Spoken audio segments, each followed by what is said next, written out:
ত্রিশালে সড়ক দুর্ঘটনায় শ্রমিক রুবেল মিয়ার অকাল মৃত্যুতে ত্রিশাল উপজেলা মোটরযান শ্রমিক কর্মচারী ইউনিয়নের উদ্যোগে দোয়া মাহফিল অনুষ্ঠিত হয়েছে।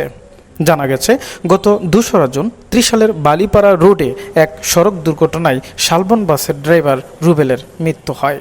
ময়মনসিংহ জেলা মোটরযান কর্মচারী ইউনিয়ন সদস্য রুবেল মিয়া ও অন্যান্য মৃত ড্রাইভারদের আত্মার রুহের মাগফিরাত কামনা করা হয়।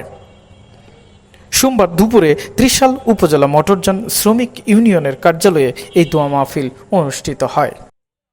গত ২/৬/২০২৬ মর্মান্তিক এক সড়ক দুর্ঘটনা বালিপাড়ায়